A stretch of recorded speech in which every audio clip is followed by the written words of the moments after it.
Graça e paz, Senhor Jesus Cristo, a todos os santos. Amém? Amém.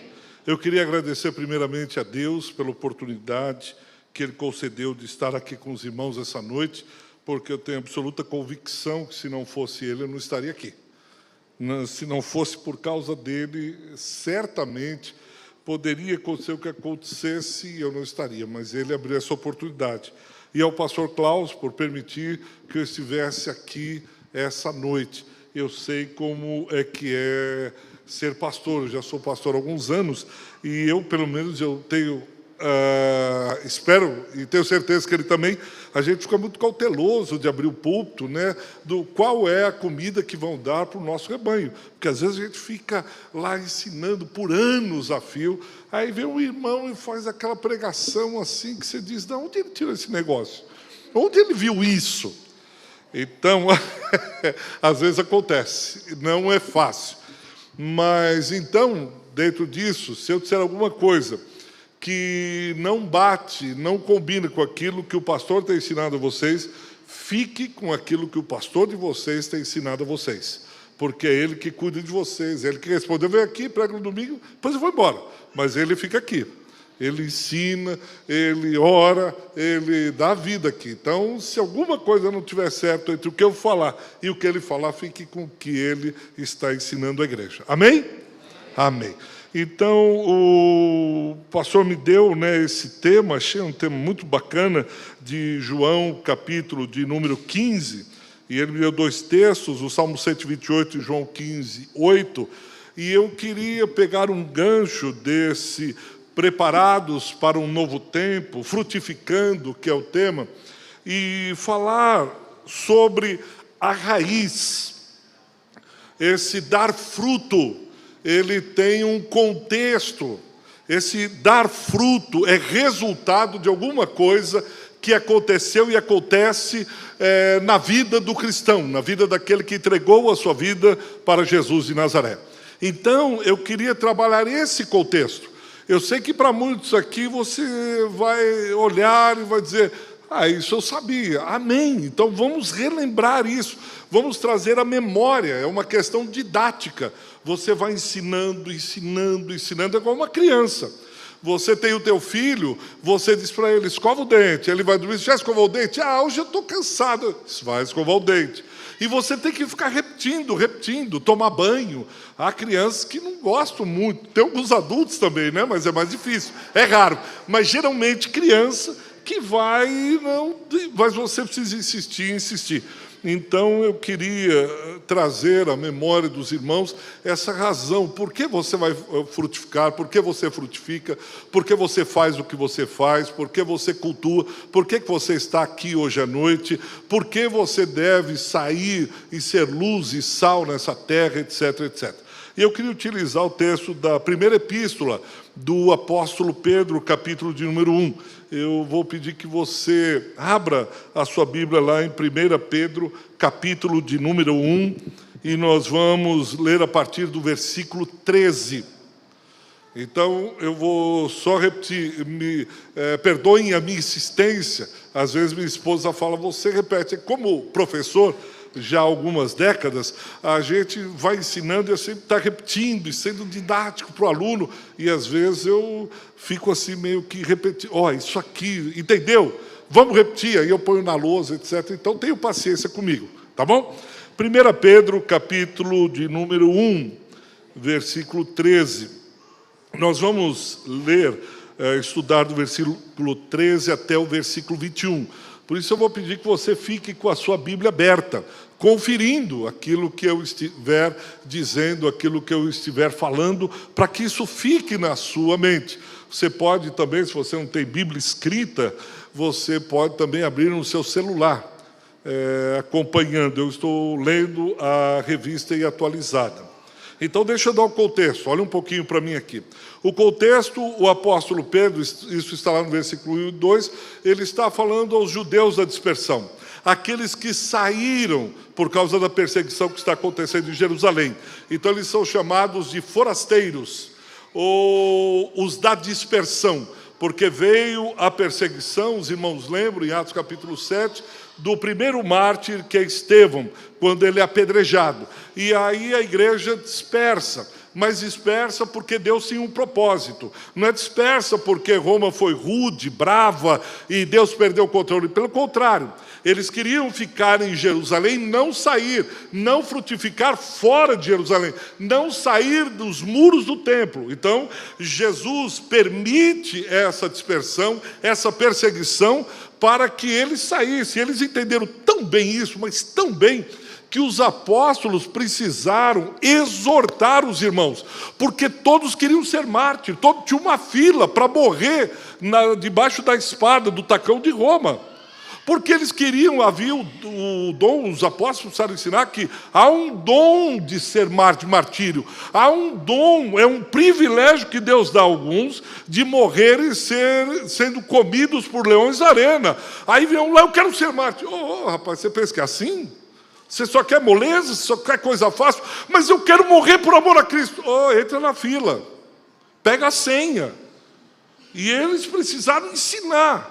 Olha, não é todo mundo, calma. É somente aqueles que Deus der essa graça de poder morrer debaixo da espada dos romanos, ou de morrer nas garras de um leão. Não é para todo mundo, não. Você pensa que ser gospel é fácil? Não. É um sacrifício, então vamos com calma. Então Pedro está escrevendo para essa turma que saiu, e ele está falando exatamente sobre essa viva esperança que foi falado aqui, lá no versículo 3. Ele está falando da esperança dos cristãos por aquilo que aconteceu. E se você estiver com a Bíblia aberta, você vai ver dos versículos 10 até o 12, ele está dizendo que os profetas profetizaram acerca das boas novas do Evangelho, dessa mensagem que eu e você temos que levar, dessa bendita esperança que eu e você temos que levar a todos os povos, o sair dos muros para frutificar. Lembro lá de Efésios, o fruto do Espírito Santo é uma coisa só, errade, no grego, né? Então o errade é um fruto só. Então você manifesta esse fruto com fé e com esperança. Está lá no versículo 10, ele diz, é essa graça, profetizaram acerca dessa graça, haris no grego, harismata, essa graça bendita, versículo 11, do Espírito de Cristo, sobre a glória que estavam sobre Cristo e sobre a vinda do Senhor. E o versículo 12, presta atenção agora, diz, a eles, a quem? Aos profetas, foi revelado que não para si mesmos, aquela graça, aquela mensagem não era para eles, os profetas. E ele continua, mas para vocês, para mim e para você, Pedro está falando. Essa graça da vinda, da encarnação, Filipenses 2,7, do esvaziamento do próprio Deus, se transformando em carne para salvar a humanidade, isso os profetas profetizaram, Isaías, Jeremias, o próprio Abraão, Moisés, isso foi para mim e para você. Homens que Deus levantou para falar sobre a esperança que eu e você teríamos no Cristo. Ministravam as coisas que agora, no dia de hoje, dia 25, aniversário de São Paulo, vos foram anunciadas por aqueles que, pelo Espírito Santo enviado do céu, vos pregaram o Evangelho. Coisas essas que os anjos anelam para escutar. Ou seja, os anjos olham e dizem, ai, como eu queria estar lá na igreja de Deus, e para poder frutificar, para poder falar do Evangelho, para poder levar essa esperança, para poder pregar sobre essa graça. E Deus disse assim, não, esse privilégio eu vou dar aos homens. Puxa vida, não adianta ficar com o biquinho, não adianta bater o pé, fazer marra. Isso aí, vocês, eu sei que vocês desejam.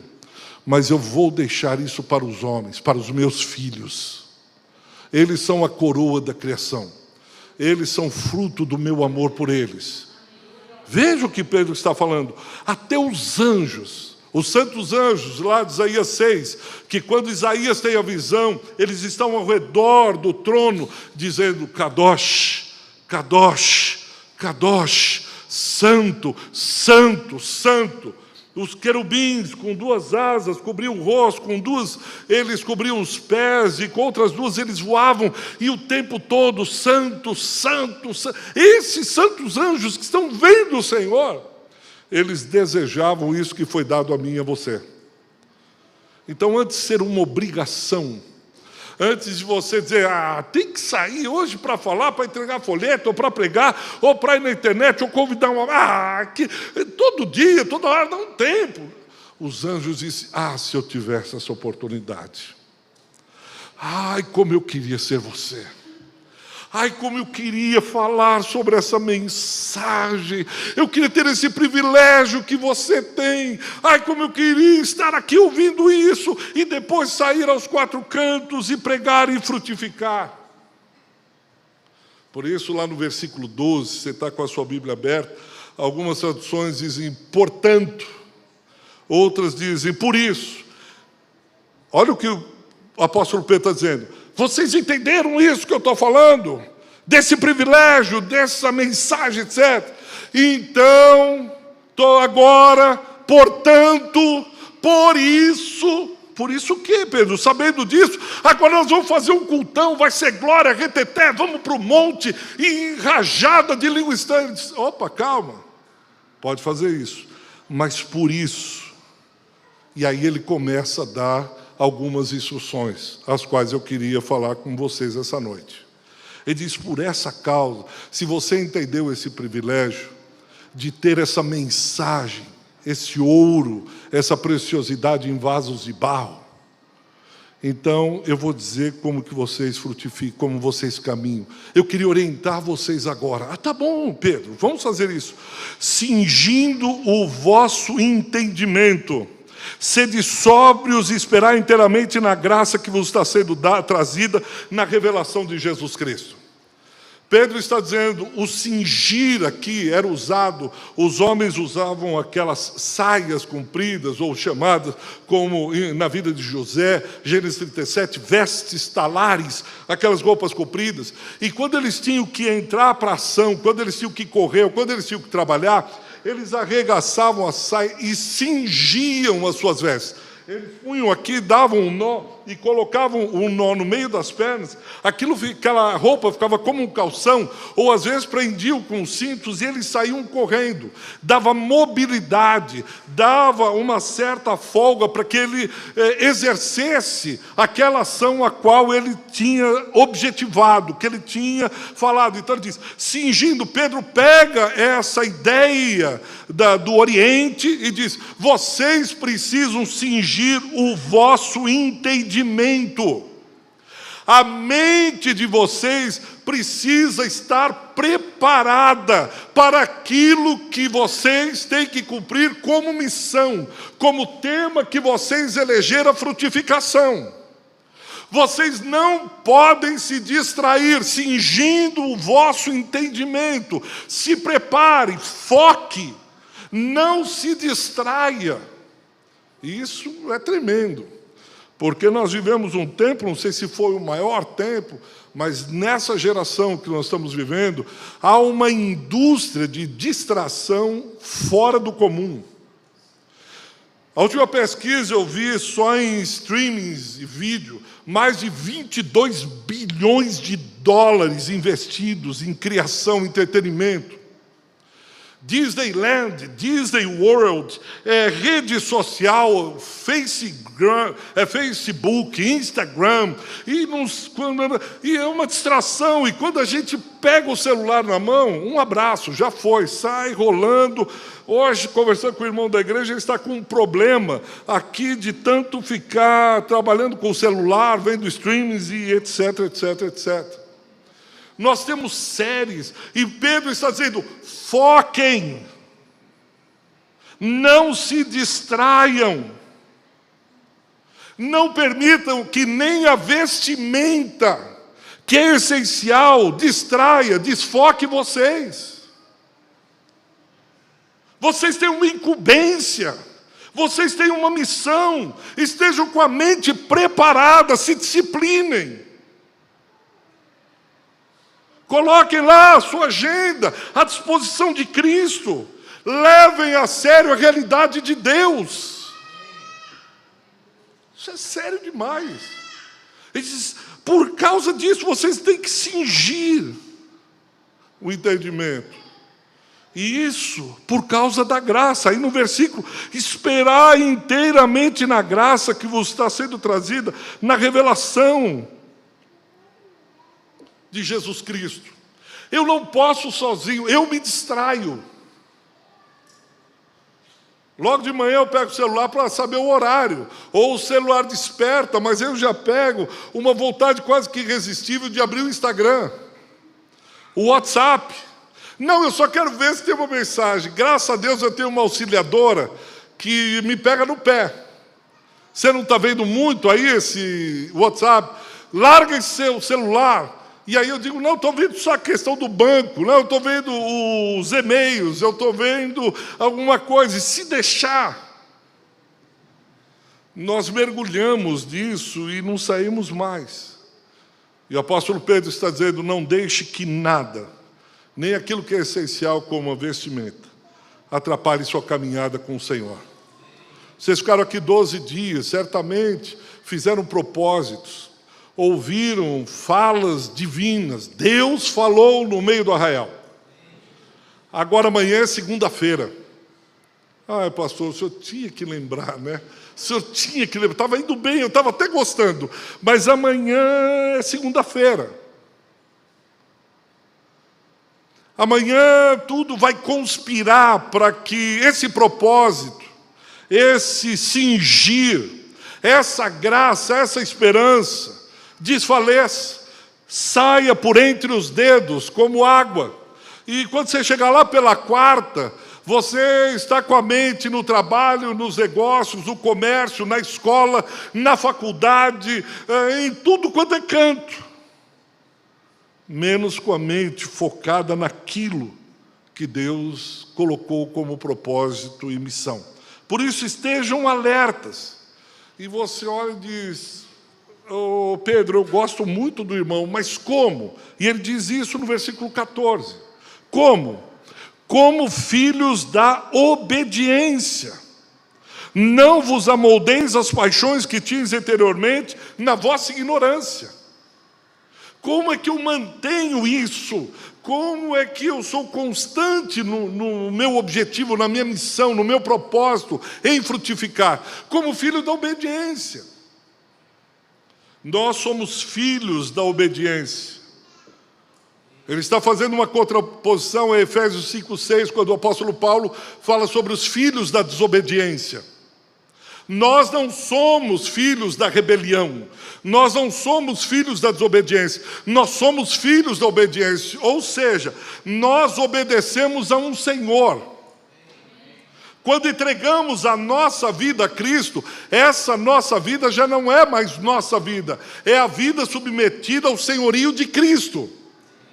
Uma vez conversando com os irmãos, e eu pergunto a vocês, quem aqui coloca na sua agenda Cristo em primeiro lugar? Levanta a mão.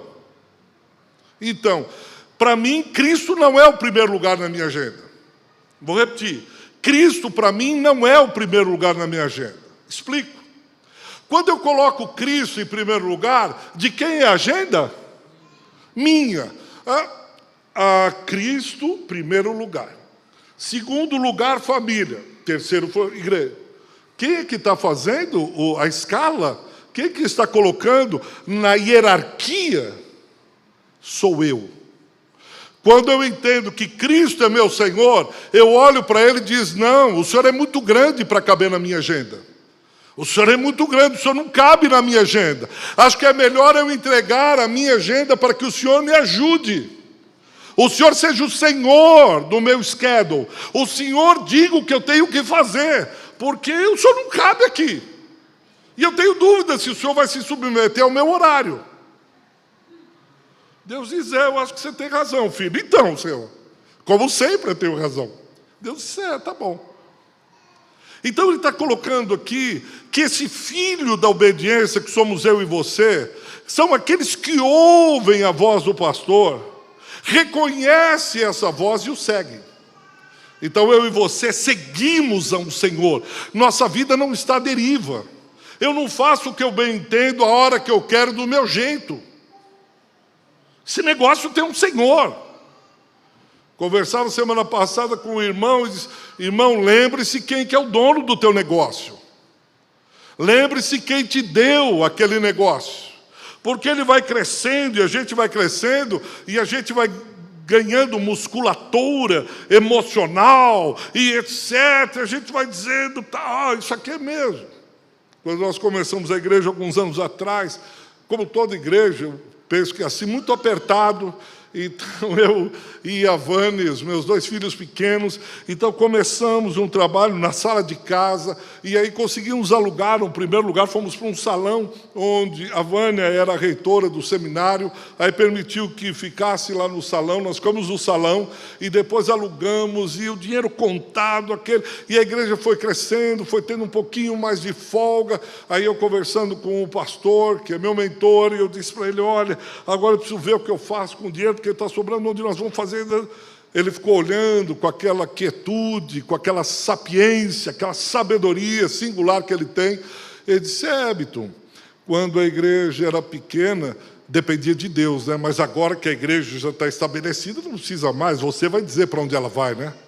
Aquilo caiu assim no meu coração. Ele não precisou dizer mais nada, eu disse, eu entendi. Eu entendi. Quer dizer, quando a igreja é pequena, ou está com dificuldade, ou a nossa vida está apertada, ou as coisas, ai, Deus me ajuda. Aí depois que estabilizou, você diz, tá bom, Senhor, obrigado, pode sair de cena que agora eu vou protagonizar. Deixa que eu cuido aqui. O senhor está ocupado, velhinho, tanta coisa para fazer na vida, tanto anjo para cuidar, deixa que eu cuido. Pedro está dizendo assim, filhos da obediência. Aqueles que ouvem a voz do Senhor e obedecem. E ele traz esse mesmo versículo, uma coisa que me chama muito a atenção. Ele diz, e não vos amoldeis as paixões que tinhas anteriormente na vossa ignorância. Eu fiquei meditando nesse texto já há um bom tempo. Eu não sei se você conhece alguém que começou bem no Evangelho. Ele se converteu, você viu ele crescer, ele se batizou, ele animado, ele assim, cuspindo fogo, e vamos ganhar o mundo é pequeno, as galáxias, nós vamos ter que chamar o Elon Musk, vamos para as galáxias com o SpaceX, e nós vamos ganhar eu vou orar para o diabo se converter e tal, não sei o quê. Mas passado um tempo, e o tempo é inimigo da paixão, aí você vai vendo, ele sentava aqui na primeira fileira, depois de um tempo ele já está no meio, mais um tempo ele está lá no final, mais um tempo ele está na porta, até que nós não vemos mais o irmão. Porque ele foi se amoldando às paixões que ele tinha no tempo da sua ignorância. Outra tradução, a NVT, diz do tempo em que a vida dele era vazia. E isso é tão comum na carreira cristã. Nós vamos sair daqui crendo na frutificação, crendo que Deus vai trazer um mover em 2026, crendo que Deus vai fazer grandes coisas. Mas quando chegar lá para março, abril, depois... Pastor, o Brasil só começa depois do carnaval. Então, fevereiro, a gente tem que ainda esquentar os motores. Você diz, mas nós começamos em janeiro. Então, mas é em março. Aí quando chega em março, diz, pastor, mas eu estou com tanto trabalho.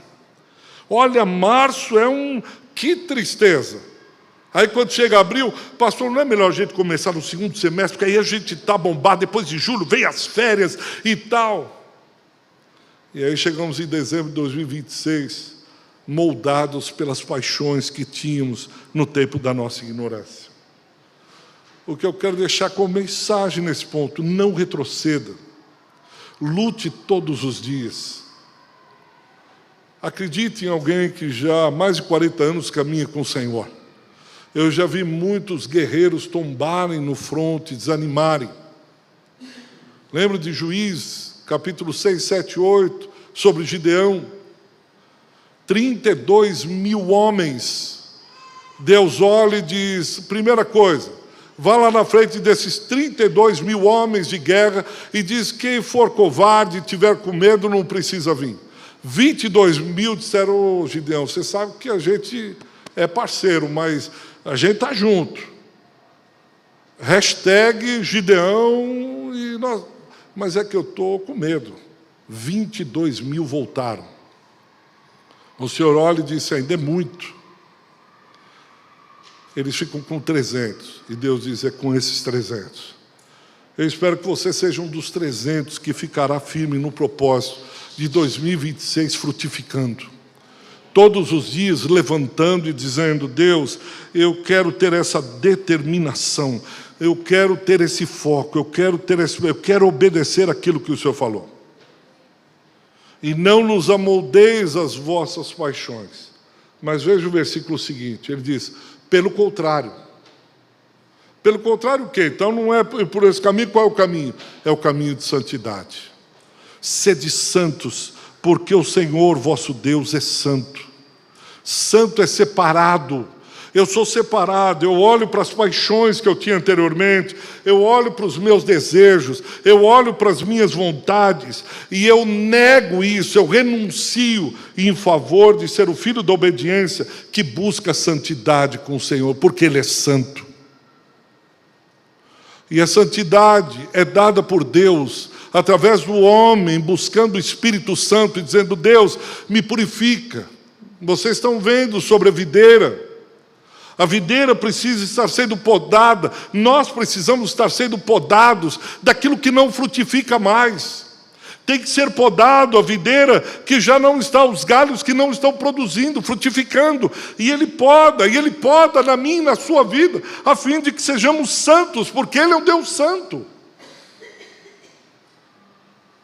Sem santidade ninguém verá a Deus. A igreja de Deus pode ser a maior igreja da Moca, a maior igreja do Brasil, uma igreja continental. Sem santidade não verão a Deus, porque a palavra assim o diz. Busquem a santidade e a frutificação virá. Busquem a santidade e o fruto do Espírito Santo será gerado. Você não pega uma rosa lá e diz: rosa, floresce pela tua força. Mas ela vai florescer porque o Criador a fez assim. Ela está cumprindo o seu propósito. E assim somos eu e você, pedindo o enchimento do Espírito Santo para que possamos ser santos, porque o Deus ao qual servimos é santo. E no versículo 17 ele diz: ora, lembre-se disso, Ele é santo, Ele não faz acepção de pessoas. Vocês até o chamam de papai, aba, paizinho. Mas lembrem-se que Ele também é juiz. E Ele julgará a obra de cada um. Ok, Ele é o paizinho, Ele é o Deus amoroso, Ele é o papai, está certo. Mas Pedro está dizendo: lembre-se, Ele também é juiz, que julga segundo as obras de cada um. Por isso, portai-vos com temor durante o tempo da vossa peregrinação. Temam a Deus durante o tempo de caminhada aqui nessa terra, como forasteiros e peregrinos. Lembre-se, eu e você somos peregrinos nessa terra. O caixão não tem gaveta. Nós não levaremos absolutamente nada. Um dos homens mais ricos desse planeta, no seu enterro, perguntaram ao seu contador quanto foi que ele deixou. Quanto foi que ficou da fortuna? Quanto foi que ele... Agora não tem mais nada. Ele não está levando nada, absolutamente nada. E às vezes nós ficamos meio que preocupados com coisas terrenas. E nos esquecemos que somos peregrinos, forasteiros. Esquecemos da brevidade da vida. Esquecemos do propósito porque estamos aqui. Estamos aqui para glorificar a Deus. Uma família que glorifica o Senhor. Nós não levaremos nada dessa terra. Pelo contrário, deixaremos um legado. Pelo contrário, deixaremos a preciosa semente. Pelo contrário, deixaremos discípulos de Cristo. Pelo contrário, deixaremos vidas marcadas pela nossa vida. Pelo contrário, deixaremos homens e mulheres de Deus que continuarão a obra. Se a igreja de Deus aqui na Moca está, é porque homens deram a sua vida para Cristo, para que usassem, usufruíssem dessa vida, para que nós estivéssemos hoje aqui pregando o Evangelho. Essa marca traz o sangue de muitos homens e mulheres de Deus. E quando nós não estivermos mais aqui, existirão homens e mulheres pregando e falando de mim e de você, falando da nossa vida, do nosso legado, da nossa obediência, da nossa unção. E eles dirão: há homens e mulheres que deixaram um legado nessa terra, há homens e mulheres que se deram, e eu e você inspiraremos a muitos, porque a memória do justo permanece. Eu espero em Deus que a sua vida e a sua memória, a sua história, os seus filhos contem.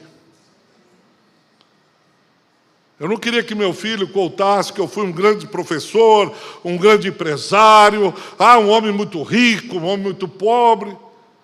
Mas eu gostaria muito que ele contasse as histórias de como Deus me usou, de como eu fui fiel e obediente a Deus. Como o seu filho se lembrará de você? Do que os seus netos falarão a seu respeito?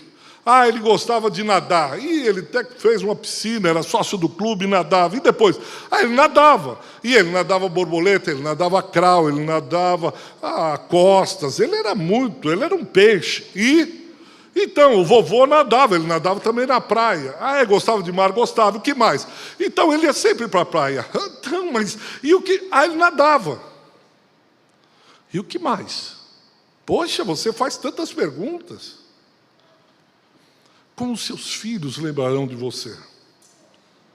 Do que os seus netos falarão a teu respeito?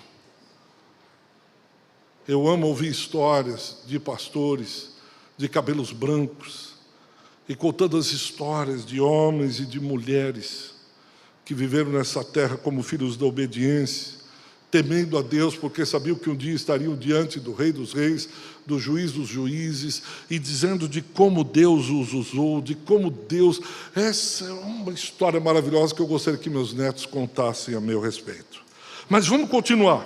Versículo de número 18, ele diz assim: sabendo, o que eu e você temos que saber? Que não foi mediante coisas corruptíveis como prata ou ouro, que fosses resgatados do vosso fútil procedimento, que vossos pais vos legaram. Eu queria que você prestasse atenção nesse versículo 18, se pudesse deixar esse slide aí do versículo 18. Ele diz: eu e você fomos resgatados. Repita comigo: resgatados. Nós fomos resgatados. Interessante isso. Pedro, ele traz um ensinamento aqui que eu queria que você guardasse no seu coração. Nós fomos resgatados por alguém, porque nós estávamos encarcerados. Eu e você estávamos dentro do cárcere. Essa figura que Pedro está utilizando. Eu e você fomos sequestrados, eu e você estávamos dentro de um cárcere. Alguém entrou dentro do jardim da liberdade, no meio da criação, numa das coisas mais belas já criadas por Deus, e nos seduziu, nos enganou, mentiu para mim e para você, e nós acreditamos nessa mentira. E por causa de acreditarmos na mentira desse ser, nós fomos encarcerados. Éramos encarcerados espiritualmente e também encarcerados culturalmente. Quando ele está dizendo aqui do vosso fútil procedimento que vossos pais vos legaram, não é que o papai e a mamãe não soube ensinar o seu filho ou a sua filha. O cárcere espiritual você entende muito bem. Nós estávamos com a nossa identidade completamente perdida. Nossa identidade foi roubada, nós fomos criados. Gênesis 3, nós fomos criados com uma identidade de filhos. O amor de Deus cria o homem a fim de repartir o seu coração, de ter um relacionamento profundo e significativo com a Trindade. Mas nós fomos seduzidos e caímos, erramos, pecamos. Em Adão e Eva a humanidade cai, a criação cai. Estávamos lá, Mas não foi só um resgate espiritual. Eu e você estávamos encarcerados culturalmente. Deixa eu explicar isso para você, presta atenção. Eu e você fomos criados numa cultura do cárcere. Eu e você aprendemos a ser gente na prisão. É isso que ele está falando do vosso fútil procedimento que vossos pais vos ensinaram. Eu e você fomos criados numa cultura de cárcere, de prisão, de penitenciária. Efésios 2, estávamos mortos nos nossos delitos e pecados. Nós não tínhamos como fazer absolutamente nada. Fomos presos, entregamos nossa vida. E aí eu e você fomos ensinados a isso. Deixa eu dar um exemplo mais moderno. Creio que você assistiu Homem-Aranha 3. Homem-Aranha 3 é a primeira vez que Peter Parker enfrenta 3 vilões ao mesmo tempo. Mas um dos vilões ali que eu queria dar esse exemplo é um simbionte chamado Venom. Ele cai de um meteorito, e aí quando ele cai, o Peter Parker, fotógrafo e também Homem-Aranha, é um plasma preto, um líquido, e começa a grudar na roupa do Homem-Aranha. O Peter Parker tem algo no seu coração lá dentro, um sentimento de vingança quanto o Flink. O Flink é um assassino que matou o tio Ben. E ele tem uma mágoa, uma vingança, tanto que ele se transforma quando ele tem os superpoderes, e o tio Ben diz, né, superpoderes, grandes responsabilidades. E ele tem um senso de justiça. Mas o Venom, esse líquido preto, começa a instigar a vingança no coração dele. E ele começa a se tornar um ser egolátrico. O Peter Parker está assim, ele só quer estar nas fotos, nas manchetes. Ele é o cara. Esse cara não é o Roberto Carlos, esse cara é o Peter Parker. E ele está ali, e o Venom vai dando só substância, poder, para que ele se torne pior do que ele já é. A Mary Jane, sua namorada, está numa crise tremenda. Vai conversar com ele, ele não dá nem bola. É essa cultura que nós fomos criados. Ema, cada um com os seus problemas. Cada um por si, Deus por todos. Bateu, levou. Cada um por si, se vira. Eu quero o melhor para mim. É uma cultura egolátrica em que eu e você fomos criados. E quando o Peter Parker se percebe, ele está todo negro, preto, escuro, como você quiser chamar. E agora, o coração dele não é mais de justiça, é de ódio.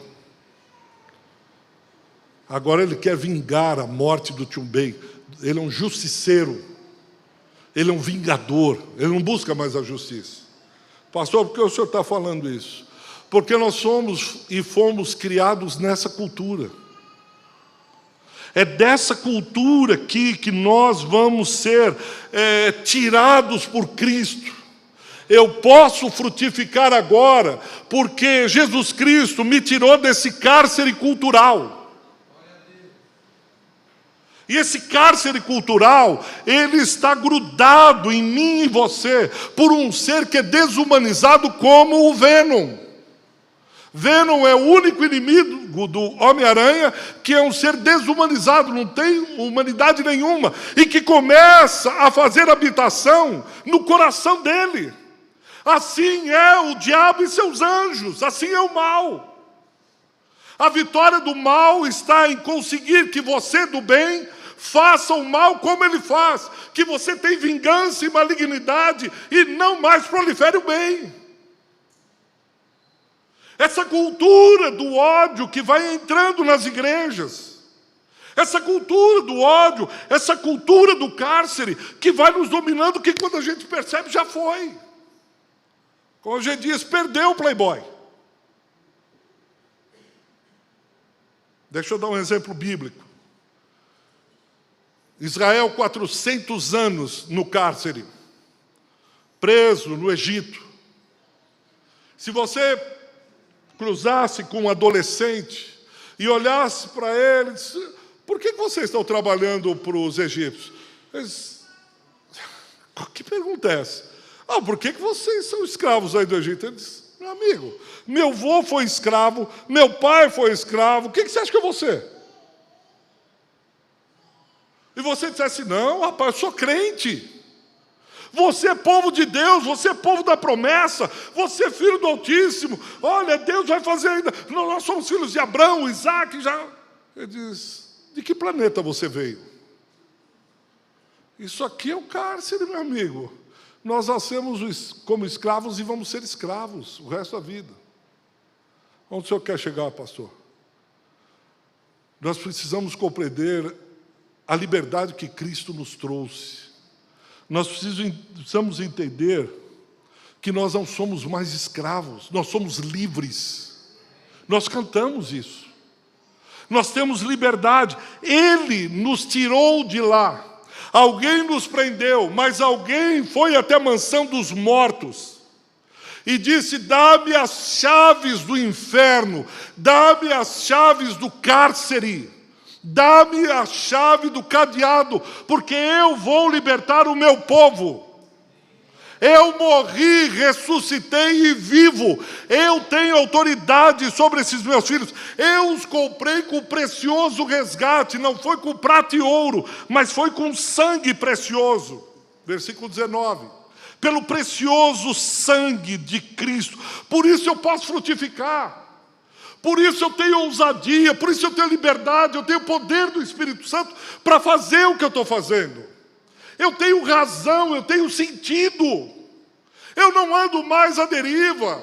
Eu não ando vindo por qualquer vento. Eu posso fazer aquilo que Deus está dizendo para que eu faça. Eu tenho identidade, eu sou filho. O preço foi pago.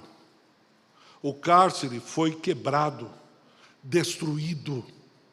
Por isso ele diz: não vos amoldeis às paixões que vocês tinham antes, no tempo da vossa ignorância, no tempo que vocês não entendiam isso. Vocês agora são livres. E porque eu sou livre, versículo número 21, por meio dele, de quem? De Cristo Jesus, nós podemos ter fé. Eu vou repetir. Por causa de Cristo, quando Ele nos tirou do cárcere, quando Ele pagou o preço, eu e você podemos ter fé em Cristo, fé em Deus, por meio de Cristo, o qual ressuscitou o Filho dentre os mortos e lhe deu glória. De sorte que a vossa fé e a vossa esperança estejam em Deus. Deus voltou a falar com os homens.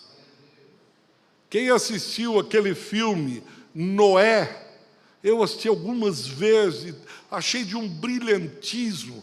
Você assiste aquele filme lendo a Bíblia, você é extremamente edificado. Eu glorifiquei a Deus. Como alguém faz um filme desse, entendendo as Escrituras do jeito que ele entendeu?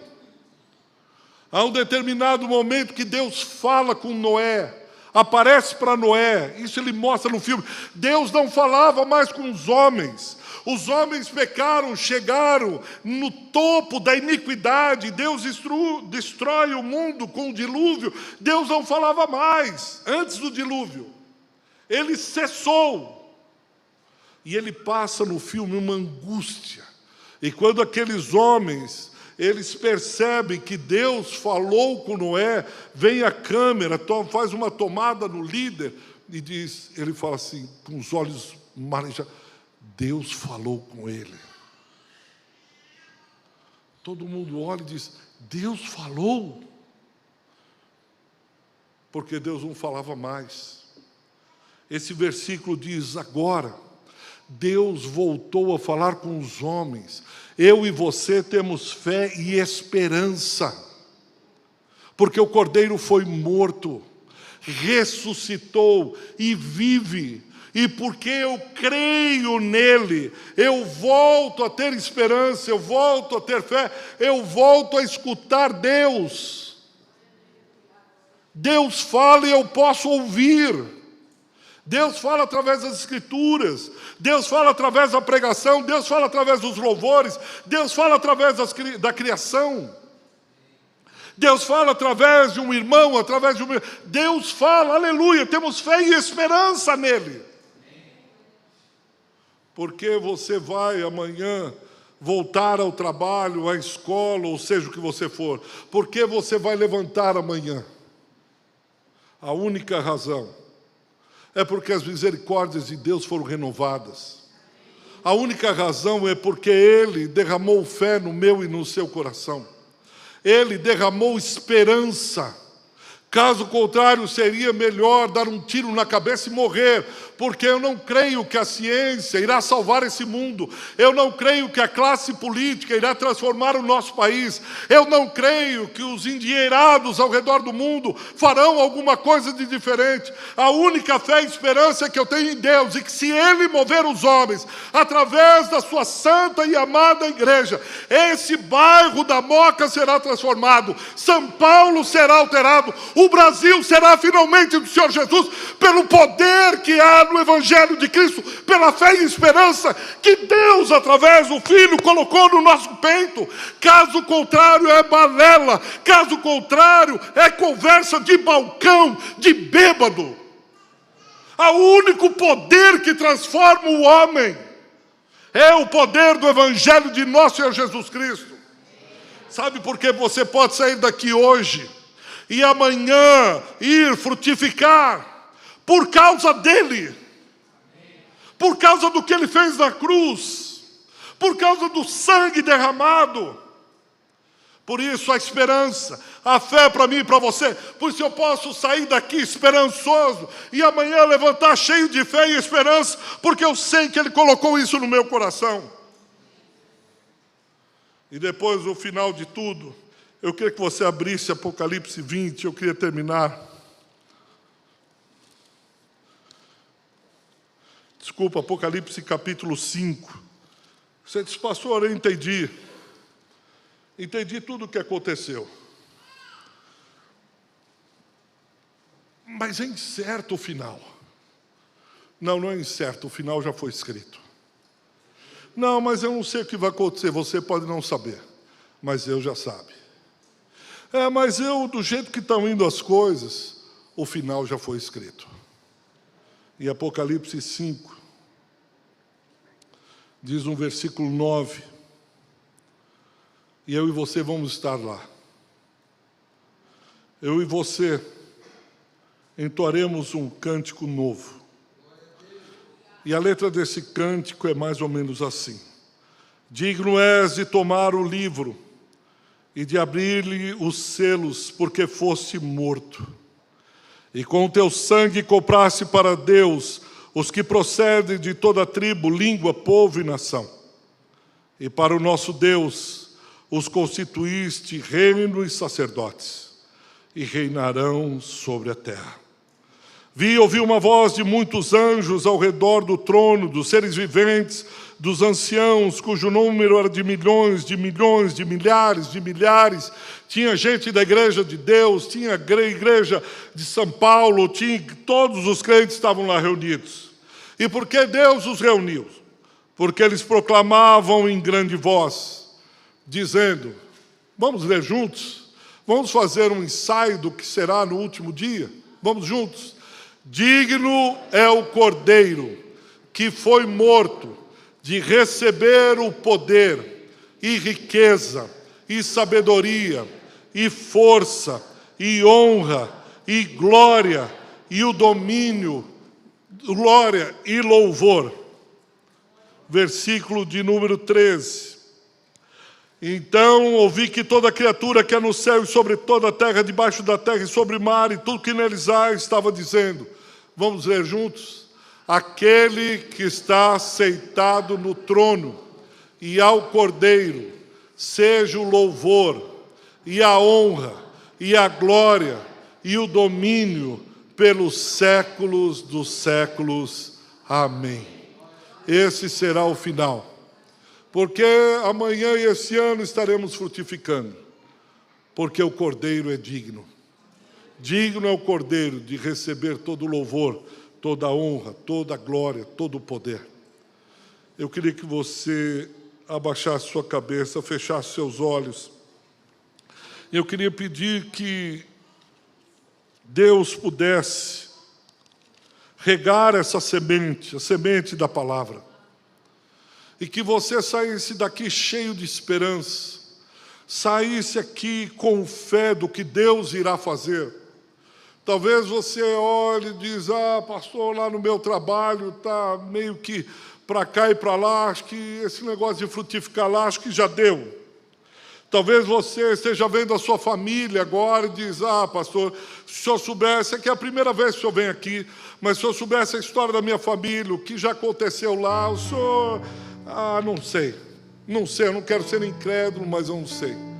Talvez você precise colocar alguém da sua família, ou você, ou toda a sua família, ou o seu trabalho, ou sua escola, ou talvez a sua própria vida. E você precisa rogar ao Senhor que lhe dê fé e esperança para crer, baseado e fundamentado na palavra que acabamos de explanar, que diz que por meio de Jesus, Ele nos encheu de fé e esperança. A porta da esperança foi aberta. O portão da fé está escancarado. Fomos libertos. Pai, ajuda esse povo que se reúne aqui na Moca a viver essa esperança, a viver essa fé, essa confiança, não em nós mesmos, no nosso potencial, mas a confiança naquele que morreu por nós e ressuscitou e vive. Ele vive. Ele vive, por isso nós podemos crer no amanhã, porque o Cordeiro Santo de Deus vive. Por isso enche esse povo de fé e esperança. Seja o ano de frutificar, no bairro, na escola, no trabalho, na família, onde eles estiverem, no negócio, no comércio, onde eles estiverem, essa esperança e essa fé sejam irradiadas, que eles estejam inspirando a muitos, deixando um legado bonito por onde passar. Eu quero abençoar esse povo com toda sorte de bênçãos às regiões celestes, profetizando que será o ano da frutificação, a santificação que buscam no Senhor virá, a palavra profética chegará, a estratégia estará à mesa, e eles ouvirão, porque são filhos da obediência, e te seguirão, não retrocederão aos desejos dos tempos da era vazia. Pelo contrário, marcharão resolutos junto à missão que o Senhor tem dado e confiado a eles. Dá sabedoria aos líderes, em especial ao pastor Klaus, que ele tenha discernimento e sabedoria da parte do Senhor, para discernir o tempo e o modo de todas as coisas.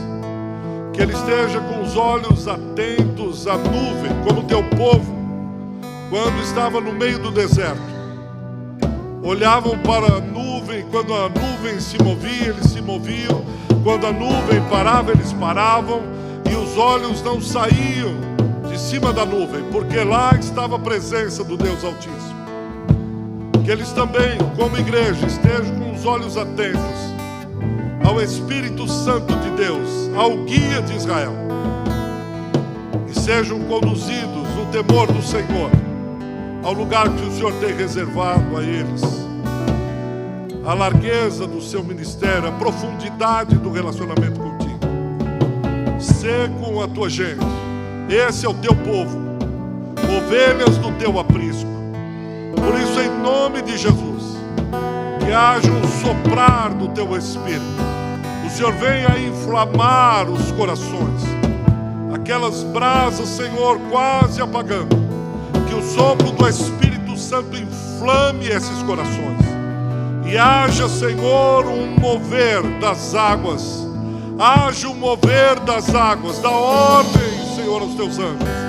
Ó Espírito Santo, sopra no meio do teu povo, move as águas que estão paradas, move as águas que estão paradas, e eles saberão que foi o Senhor, saberão que foi a tua generosidade, a bondade e o caráter do Deus ao qual eles servem. Sê com eles, eu te peço, um ano de frutificação, em nome de Jesus. Amém.